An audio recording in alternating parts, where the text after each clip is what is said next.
16 सोमवार व्रत कथा। एक समय श्री महादेव जी माता पार्वती के साथ भ्रमण करते हुए मृत्युलोक में अमरावती नगर में आए। वहां राजा ने सुंदर शिव मंदिर बनवाया। शंकर जी वहीं ठहरने लगे। एक दिन पार्वती जी शिव जी से बोली, नाथ आओ आज चौसर खेलें। खेल प्रारंभ हुआ। उसी समय पुजारी जी पूजा करने आए। पार्वती जी ने पूछा, पुजारी जी बताइए जीत किसकी होगी? वह बोले, शंकर जी की। और अंत में जीत पार्वती जी की हुई। पार्वती जी ने मिथ्या भाषण के कारण पुजारी जी को कोढ़ी होने का श्राप दिया। पुजारी जी कोढ़ी हो गए। कुछ काल बाद अप्सराएं पूजन के लिए आईं। पुजारी जी से कोढ़ी होने का कारण पूछा। पुजारी जी ने सब बातें बतला दी। अप्सराएं बोली, पुजारी जी तुम 16 सोमवार का व्रत करो, महादेव जी तुम्हारा कष्ट दूर करेंगे। पुजारी जी ने उत्सुकता से व्रत विधि पूछी। अप्सराएं बोली, सोमवार का व्रत करें, संध्यापुरांत आधा सेर गेहूं के आटे के 3 अंगा बनावे और घी दीप नैवेद्य बेलपत्र आदि से पूजन करे। बाद में 1 अंग अर्पण कर शेष 2 अंगा प्रसादी समझ वितरित कर प्रसाद लें। इस विधि से 16 सोमवार का 17वें सोमवार को पाव सेर गेहूं के आटे की बाटी का चूरमा बनाकर भोग लगाकर बांट दे। फिर सकुटुम्ब प्रसाद ग्रहण करें। ऐसा करने से शिव जी तुम्हारे मनोरथ पूर्ण करेंगे। यह कहकर अप्सरा स्वर्ग को चली गई। पुजारी जी यथाविधि व्रत कर रोग मुक्त हुए और पूजन करने लगे। कुछ दिन बाद शंकर पार्वती फिर आए। पुजारी जी को कुशलता पूर्वक देख पार्वती जी ने रोग मुक्ति का कारण पूछा। पुजारी जी के कथा अनुसार पार्वती जी ने व्रत किया, फलस्वरूप अप्रसन्न कार्तिकेय जी माता के आज्ञाकारी हुए। कार्तिकेय जी ने भी पार्वती जी से पूछा कि क्या कारण है, मेरा मन आपके चरणों में लगा है। पार्वती जी ने वही व्रत बतलाया। कार्तिकेय जी ने भी व्रत किया, फलस्वरूप पिछड़ा हुआ मित्र मिला, उसने भी कारण पूछा। बताने पर विवाह की इच्छा से यथाविधि व्रत किया। फलतः विदेश गया।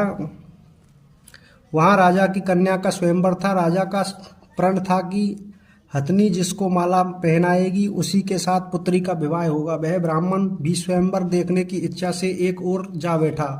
हथनी ने माला इसी पंडित को पहनाई। धूमधाम से विवाह हुआ। तत्पश्चात दोनों सुख से रहने लगे।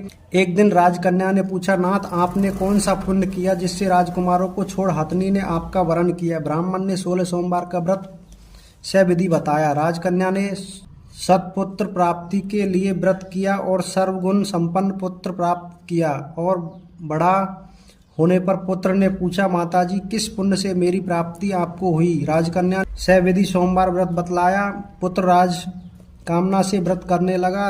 उसी समय राजा के दूतों ने आकर राजकन्या के लिए वरण किया। आनंद से विवाह संपन्न हुआ। राजा के देवलोक होने पर ब्राह्मण कुमार को गद्दी मिली, फिर भी इस व्रत को करता रहा। एक दिन इसने अपनी पत्नी से पूजन सामग्री शिवालय ले चलने को कहा, परंतु उसने दासियों द्वारा भिजवा दी। जब राजा ने पूजन समाप्त किया तो आकाशवाणी हुई कि इस पत्नी को निकाल दे, नहीं तो वह तेरा सत्यानाश कर देगी। प्रभु की आज्ञा मान इससे रानी को निकाल दिया। रानी भाग्य को कोसती हुई एक नगर में बुढ़िया के पास गई। दीन देख बुढ़िया ने इसके सिर पर सूत की पोटली रखा बाजार भेजी। रास्ते में आधी आई, पोटली उड़ गई। बुढ़िया ने इसको फटकार कर भगाया। वहां से तेली के पास पहुंची तो सब बांट चटक गए। उसने भी निकाल दी। पानी पीने नदी पर पहुंची तो नदी सूख गई। सरोवर पर पहुंची तो हाथ स्पर्श होते ही जल में कीड़े पड़ गए। उसी जल को पी आराम करने के लिए जिस पेड़ के नीचे जाती वह सूख जाता। वन और सरोवर की यह दशा देख वाले इस मंदिर के गोसाई के पास गए। यह देखकर गोसाई जी समझ गए यह कुलीन अबला आपत्ति की मारी हुई है। धैर्य बांधते हुए बोली, बेटी तू मेरे यहाँ रहे, किसी बात की चिंता मत कर। रानी आश्रम में रहने लगी, परंतु जिस वस्तु में उसका हाथ लगता उसमें कीड़े पड़ जाते। दुखी हो गोसाई जी ने पूछा, बेटी किस देव के प्रति अपराध से तेरी यह दशा हुई है? रानी ने बताया, मैं पति की आज्ञा का उल्लंघन कर महादेव के पूजन को नहीं गई। गोसाई जी ने शिव जी से प्रार्थना की। गोसाई जी बोले, बेटी तुम 16 सोमवार का व्रत करो। रानी ने सविधि व्रत पूर्ण किया। व्रत के प्रभाव से राजा को रानी की याद आई और दूतों को उसकी खोज करने भेजा। आश्रम में रानी को देख दूतों ने आकर राजा को रानी का पता बताया। राजा ने जाकर गोसाई से कहा, महाराज यह मेरी पत्नी है। शिव जी के रुष्ट होने से मैंने इसका परित्याग किया है। अब शिव जी की कृपा से इसे लेने आया हूँ, कृपया इसे जाने की आज्ञा दे। गोसाई जी ने आज्ञा दे दी। राजा रानी नगर में आए। नगरवासियों ने नगर सजाया, बाजे बजने लगे, मंगलोच्चार हुआ। शिव जी की कृपा से प्रतिवर्ष 16 सोमवार व्रत को कर रानी के साथ आनंद से रहने लगा। अंत में शिवलोक को प्राप्त हुए। इसी प्रकार जो मनुष्य भक्ति सहित और विधि पूर्वक 16 सोमवार व्रत करता है और कथा सुनता है, उसकी सब मनोकामनाएं पूर्ण होती हैं और अंत में शिव लोक को प्राप्त होता है। बोल शंकर भगवान की जय। बोल पार्वती मैया की जय। जय शिव ओमकारा, भोले हरे शिव ओमकारा। ब्रह्मा विष्णु सदा शिव, ब्रह्मा विष्णु सदा शिव, अर्धांगी धारा। ओम जय शिव ओमकारा। एकानन चतुरानन पंचानन राजे, भोले पंचानन राजे। हंसानन गरुड़ासन, हंसानन गरुड़ासन, दस वाहन साजे। जय शिव ओमकारा। दो भुज चार चतुर्भुज, दस भुज अति सोए, भोले दस भुज अति सोए। तीनों रूप निरखता, तीनों रूप निरखता, त्रिभुवन जन मोए। ओम जय शिव ओमकारा। अक्षमाला वनमाला रुंडमाला धारी, भोले रुंडमाला धारी। चंदन मृग मद सोए, चंदन मृग मद सोए, भाले शशि धारी। ओम जय शिव ओमकारा।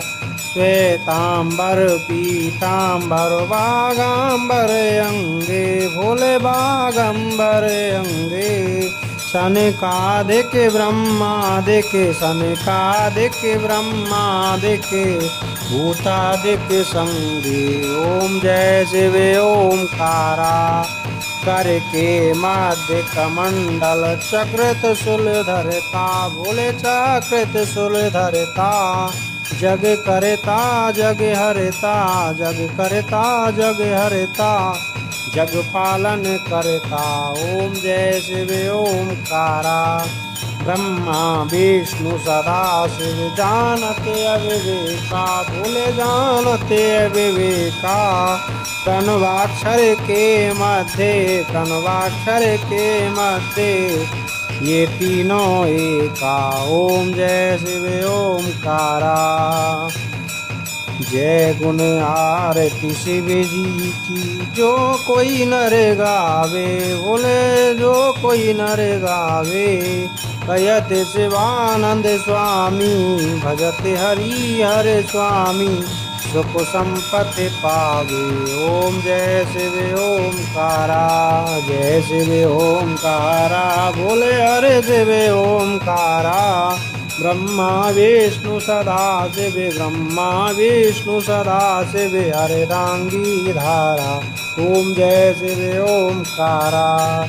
बोल शंकर भगवान की जय, बोल पार्वती मैया की जय, बोल गणपति बाबा की जय, बोल कार्तिकेय भगवान की जय।